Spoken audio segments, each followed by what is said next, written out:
دروغ په ګپ شپ کې ویل او لګول دا هم صحیح نه دي. د حضرت ابو امامه رضی الله عنه روایت دی چې نبی علیہ الصلوۃ والسلام فرمایي چې زه ذمہ دار یم د هغه انسان لپاره د جنت په اوچت ازمکه کې د کور چې چا پرې خودله جګړه حالان کې د په حکم دی. او دویم نبی علیہ السلام فرمایي چې دغه چاره پران زه ذمہ دار یم ذمہ داری کوم چې چا پرې خپل دروغ اگر چې په ګپ شپ کې وي.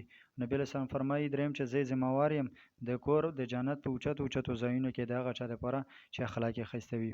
عزتمندو دا ډیر مشکل کار دی چې انسان په یو خبره کې په حق باندې وي خو صرف د جګړې د وجې صرف د بدامنۍ د وجې نه هغه خپل حق پرېږدي وایي چې زه یې په الله ورپرېږدم.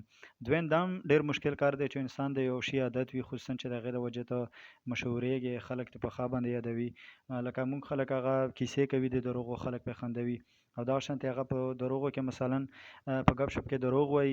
دا ډیر مشکل کار دی چې یو سړی دا غلطي پرېږدي خو بیا هم نبی علیه صلوات وسلام یې ډیر فضایل ذکر کړي دي. او دریم نبی علیه صلوات وسلام د هغه چا صفت بیان کړی دی چې د هغه اخلاق ښایسته وي. اخلاق ښه اخلاق دغې ته نه وایي چې بس هر چاته خانده او بس که څوک در سره ظلم کوي ته ورسره ښه کوه. علما لیکي چې ښه اخلاق داري چې په دا باندې یو مساله راغله غم راغلو ښادي راغله او په هغې کې ته اسلامي اصولو ته وګورې چې ماته خپل اسلام اوس څه وایي چې ماله څه کول پکار دي. غم دی په اسلامي طریقه سمبال که خوشحالي در باندې راغله په اسلامي طریقه باندې سلیبریټ کړله. دا شانتې نور معاملات د تر خلکو سره راغلل هغه ته په اسلامي اصولو په مطابق باندې کوي نو نبی علیه صلوات وسلام د ذمہ داری بیا کړې ده.